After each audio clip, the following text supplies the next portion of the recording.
संध्याकाळी झोपताना सुद्धा चार्जरची जागा कुठे ते बघून आम्ही झोपायची जागा निवडतो. आमचा संवाद रात्री सुरू होतो. पार ते स्टेटस आणि डीपी इतका झूम करून बघतात ना, बरं ते बाहेर येत नाही. म्हणजे त्याचा किती वापर, कुठल्या शौचालयाला निघालं तरी पोरं हातात मोबाईल घेऊन जाणार. एक बरोबर आहे ना, एका हातात मोबाईल दुसऱ्या हातात डबा. ते बसल्यावर रिंग वाजणार, काय करतो आता, काय करतो विचारल्यावर काय सांगायचं. त्याच्यात खेड्यापाड्यात बसायचं म्हणजे कुठंतरी बांधाच्या पलीकडं झुडपाच्या पलीकडं. याला आवाज येत नाही हे तीनदा उठून उभं राहणार, लका रेंज नाही, थोडं मोठ्यानं बोल म्हणते. बरं शौचालयात सगळ्याला रेंज असते, पण स्वच्छतेची रेंज कधी आमच्या डोक्यात येणार आहे? कधी आम्ही या सगळ्या गोष्टींचा विचार करणार आहोत? कधी आम्ही आमच्या मुलाबाळांसोबत संवाद साधणार आहोत? कधी आम्ही त्यांच्यासोबत प्रामाणिकपणे बोलणार आहोत? नुसती संवादाची साधनं वाढून उपयोग नाही, त्यांच्याबरोबरचा संवाद आम्हाला साधता येईल का त्याच्यासाठी मुळात आमच्याकडे वेळ आहे का? कधी सुंदर होतं माहिती आहे, इतिहासाला आपल्या येण्याची आणि जाण्याची नोंद ठेवावी वाटली पाहिजे. ज्या दिवशी इतिहासाला वाटेल की याच्या येण्याची नोंद ठेवावी आणि जाण्याची नोंद ठेवावी, त्या दिवशी समजावं की अरे आपण जरा चांगलं जगलो. माझ्या वडिलांना विचारलं की जगणं कधी सुंदर होईल, काय फॉर्म्युला आहे का? आतापर्यंत तुम्ही अनेक पोरांनो गणितात वेगवेगळे फॉर्म्युला तुम्ही शिकलात, असा एखादा फॉर्म्युला आहे का की यानं जगणं सुंदर होऊन जाईल? तुम्ही कुठल्याही शॉपमध्ये गेलात तर अनेक कॉस्मेटिक प्रोडक्ट्स तुम्हाला विकत मिळतील, पण असं आहे का हो काही औषध, अशी कुठली क्रीम आहे का? हा, चेहरा सुंदर होईल पण जगणं सुंदर व्हावं असं काय आहे का?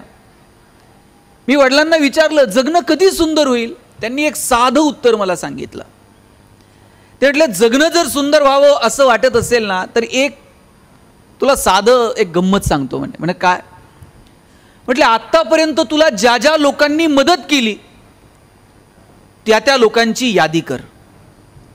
मी ती यादी करायला घेतली. आजपर्यंत आपल्याला किती लोकांनी मदत केली? 10वीला असताना मला फी भरायला पैसे नव्हते, माझ्या मित्राच्या वडिलांनी दिले होते, त्यांचं नाव घेतलं. 11वीला क्लासला ज्याच्या सायकलवरती बसून जायचो त्याचं नाव लिहिलं. 12वीच्या पेपरला ज्याच्या गाडीवर बसून जायचो त्याचं नाव लिहिलं. पुण्यात ज्या घरामध्ये पेंगेस्ट म्हणून राहिलो, ज्या मित्राच्या रूमवर काही दिवस राहिलो, अशी यादी करता करता 100-150 लोकांची यादी झाली आणि सांगितलं या 100-150 लोकांनी मला आजपर्यंत मदत केली आहे. वडिलांनी कौतुकानं पाठीवर थाप मारली, म्हणले नशिबान आहे. म्हटलं का? म्हणले तुला ती लोक आठवतात ज्यांनी तुला मदत केली. म्हटलं आता दुसरं काम कर. म्हटलं काय? आत्तापर्यंत तू किती लोकांना मदत केली ना त्यांची जरा यादी कर म्हटली. मग मी ती यादी करायला घेतली. 4-6 लोकांपेक्षा आठवून 4-6 लोक, याच्यापेक्षा जास्त ती यादी होऊ शकली नाही. ते म्हटले जगणं सुंदर करायचा सोपा फॉर्म्युला हा आहे. म्हटलं कोणता? ज्या दिवशी तुझी दुसरी यादी पहिल्या यादीपेक्षा मोठी होईल ना त्या दिवशी जगणं सुंदर होऊन जाईल. की आपण किती लोकांचं जगणं सुंदर करू शकलो, किती लोकांना उभारी देऊ शकलो, किती लोकांच्या जीवनात परिवर्तन करू शकलो. आज दीपस्तंभकडे पाहिलं तर असं वाटतं की आपण किती खुशी आहोत. या माणसांनी केवढं मोठं काम उभं केलं, किती लोकांच्या आयुष्यात परिवर्तन घडून आणलं, किती लोकांना मदत केली असेल. आणि कदाचित मगाशी मी येताना गप्पा मारत होतो, त्यांनी मला सांगितलं आपण सगळ्या जगाचं दुःख नाही पुसू शकणार, पण मी जो विषय निवडलाय, जे क्षेत्र निवडलंय त्या क्षेत्रात मात्र जेवढं काम करता येईल ना तेवढं कर. महात्मा गांधींचं एक वाक्य पहा, अमर्याद क्षेत्रात मर्यादित काम करण्यापेक्षा मर्यादित क्षेत्रात अमर्याद काम करू. माझं क्षेत्र एखादं मर्यादित असेल, नाही मी दिव्यांगांसाठी काम करेल, मी अनाथ मुलांसाठी काम करेल, मी स्पर्धा परीक्षांसाठी काम करेल, पण त्याच्यात मी इतकं अमर्याद काम करेल की नाही ती माझी ओळख राहील किंवा त्याच्यासाठी म्हणून माझा जन्म आहे असं मला कधीतरी वाटावं. आणि मला पुन्हा पुन्हा आज असं वाटायला लागलंय की काम मात्र जगाच्या नकाशात दिसायला लागतं. म्हणून ठराविक वयात आपण स्वतःला प्रश्न विचारला पाहिजे. आज तुमच्या सहवासात आल्यानंतर तो प्रश्न राहून राहून मी स्वतःला विचारणार आहे की अरे काय आपण असं कोणतं काम करू शकलो की जी आपली ओळख ठरेल, काय दिसणार आहे जगाच्या नकाशात. म्हणजे मला नेहमी एक उदाहरण आठवतं. मी नगरजवळ एक छोटंसं गाव आहे, त्या गावात मी राहतो आणि आमच्याकडं एका माणसानं 2 कोटी रुपये खर्च करून बंगला बांधला होता. तर 2 कोटी रुपयाचा बंगला बांधला, सगळं गाव बघायला. तुम्ही पण पहा, आपण जर घर बांधलं तर मग ते वास्तुशांतीला सगळं गाव येते जेवायला, लोक येतात, कौतुक करतात, कोण विचारतं टाईल्स कुठून आणल्या, कोण म्हणतं कर्टन कुठून आणले. जसं जसं लोक विचारतात ना तसं तसं भारी वाटायला लागतं.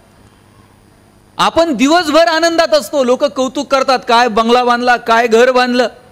तेवढ्यात जाताना कोणतर म्हणते, साहेब जरा किचनची दिशा, हे इतकं टेन्शनमध्ये येत आहे ना. त्याच्या डोक्यात घर लक्षात राहत नाही, कर्ज लक्षात राहत नाही, हप्ता लक्षात राहत नाही, काही नाही. येणाऱ्या पाहुण्या रावळ्याकडे सुद्धा बघत नाही, ते सारखं किचनकडे बघतंय, दिशा कोणती चुकली काय बघत. 2 कोटी रुपयाचा बंगला बांधला, सगळं गाव बघायला आलं.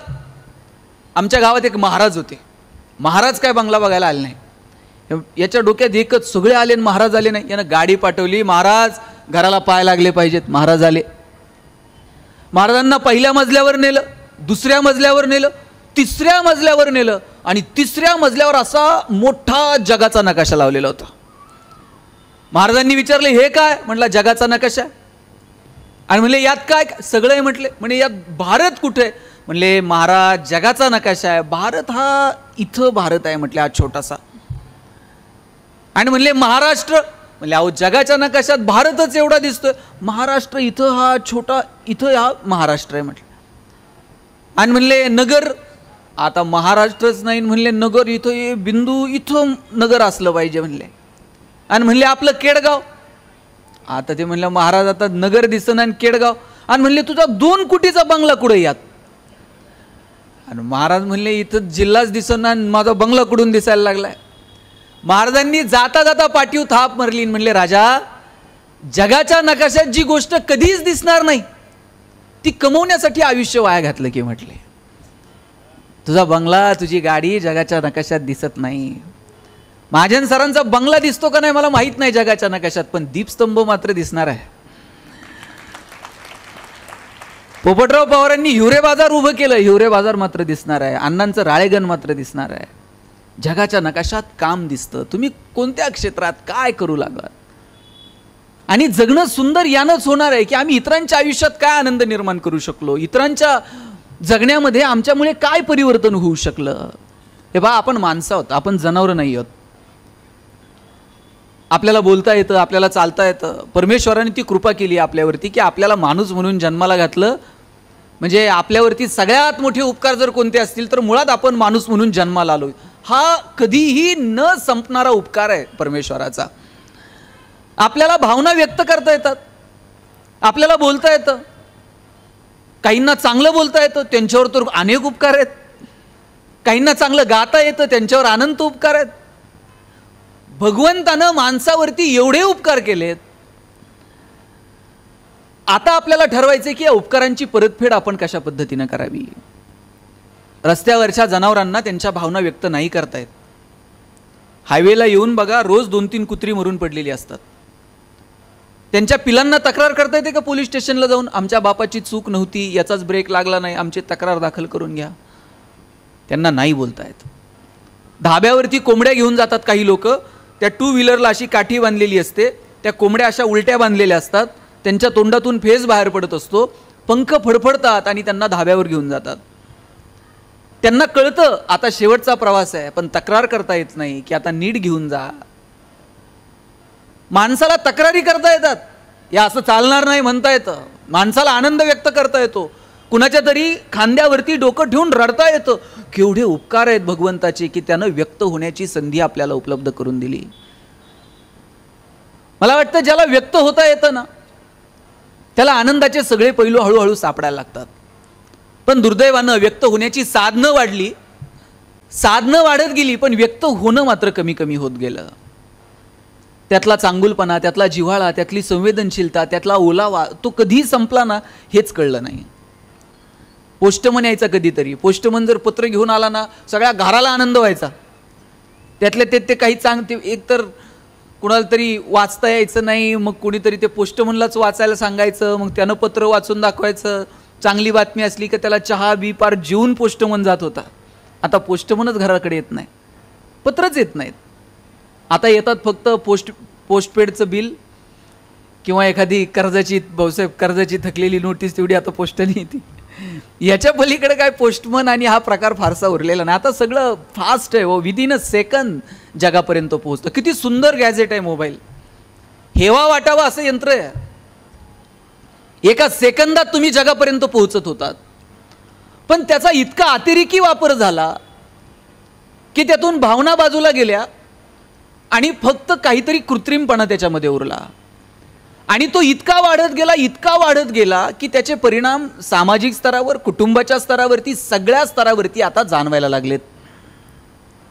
म्हणजे एक काळ असा होता, पोरं मैदानावरती दिसायची, आता पोरं मैदानावर नाहीत. इकडून तिकडून पोरं मैदानावरती आलीच तरी ते शेजारी ठेवलेल्या बाकड्यावर बसून मोबाईलवर गेम खेळत आहे. 2-2, 2.5 वर्षाच्या पोरांच्या हातात मोबाईल दिले. बरं, ते दिले तर दिलं, बाप इतकं कौतुकानं सांगतंय, मला कळत नाही ते त्याला कळतंय म्हणतंय मोबाईलमधलं. आता इथं काही वयस्कर महिला आहेत, मला सांगा आई, पोरग जर रडायला लागलं तर तुम्ही काय करायचं? तो त्या पोराला जवळ घ्यायचं आणि जवळ घेतल्यावर पोरग रडणं थांबवत होतं की नाही? का थांबवायचं? ते जवळ घेतल्याबरोबर त्याला जाणवायचं आई आहे. गर्भात असताना त्या लेकरानं पहिल्यांदा काय ऐकले? आईच्या हृदयाचे ठोके ऐकलेत आणि त्याला कळायचं की माझी आई आहे. जवळ घेतल्याबरोबर पोरग रडणं थांबवत होतं. आता पोरग रडायला लागल्यावर तुम्ही काय करता? काय? वा वा वा वा, पर्समधनं मोबाईल काढायचा, पोराच्या हातात द्यायचा आणि ते पोरग इतकं पुढचे ते मोबाईल हातात आल्याबरोबर रडणं थांबवते. आईच्या स्पर्शाची जागा जर मोबाईलच्या स्पर्शानं घेतलेली असेल तर हा कुणाचा पराजय? हा विज्ञान तंत्रज्ञानाचा विजय आहे का मातृत्वाचा पराजय आहे? मला वाटतं हे ठरवण्याची वेळ आलेली आहे. आनंद हा फक्त साधनांमध्ये नाहीये, त्याच्या पलीकडे आहे. आम्ही साधनांमध्ये आनंद शोधायला लागलो. माऊली इतकं सुंदर सांगतात, किंबहुना सोये जीव आत्मयाचे लाहे, तेथ जे होय तया नाम सुख. माऊलींनी सांगितलं आत्म्याशी जे संबंधित आहे त्याला सुख म्हणावं. आम्ही साधनांमध्ये सुख शोधायला लागलो. याचा अर्थ साधनं कमवू नये त्या मताचा नाही, साधनं कमवा, पण त्याचा इतका अतिरेकी वापर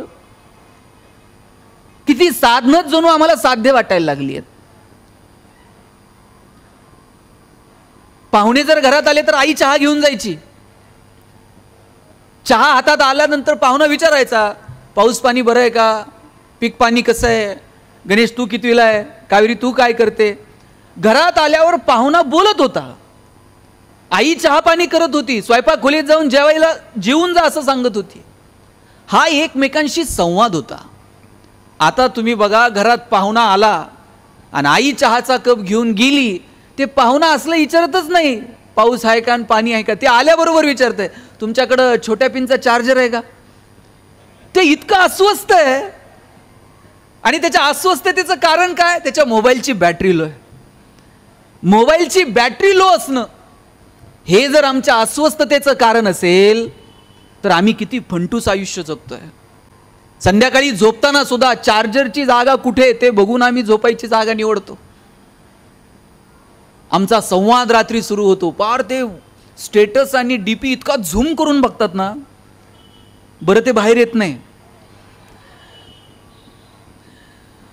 म्हणजे त्याचा किती वापर कुठल्या कारणांसाठी? आता स्वच्छता, मी नवळे साहेबांना विचारलं तुम्ही होतात का स्वच्छ सर्वेक्षण मध्ये, आणि नगराध्यक्ष साहेबांनी सांगितलं की आम्ही 3 स्टार कॅटेगरीमध्ये आलो आहे. दिल्लीला आता बहुमानही झाला. आम्ही त्या स्वच्छता अभियानासाठी इतके फिरलो, गावोगावी फिरायचो, लोकांना सांगायचो. मोबाईलवरून विषय निघाला म्हणून सांगतो, आम्ही कॉलेजला होतो, आम्ही गावात जाऊन खराट्यानं गावं झाडून घ्यायचो. गावातले लोक असे कमरेवर हात देऊन उभे राहायचे, म्हणजे पोरांनो जरा इकडून घ्या. आम्ही ते शौचालयाचे खड्डे खांदायचो, लोक अजून 2 फूट खाली, अरे अजून 2 फूट कशाला, त्या 2.5 फुटाचाच लागतो, त्याच्या खाली विष्ठेचं विघटन करणारे बॅक्टेरिया, हे आम्ही सांगायचो त्यांना. पण नाही, ते तुम्ही आलायत ना, जसं उक्त घेतलंय तुम्ही ते करा. आणि 10-10, 15-15 हजार रुपयांचे मोबाईल लोकांच्या हातात असायचे, पण ते शौचालय बांधायचे नाही. म्हणजे इतकी वाईट अवस्था असायची. शौचालयाला निघालं तरी पोरं हातात मोबाईल घेऊन जाणार. एक बरोबर आहे ना, एका हातात मोबाईल, दुसऱ्या हातात डबा. ते बसल्यावर रिंग वाजणार, काय करतो आता, काय करतो विचारल्यावर काय सांगायचं.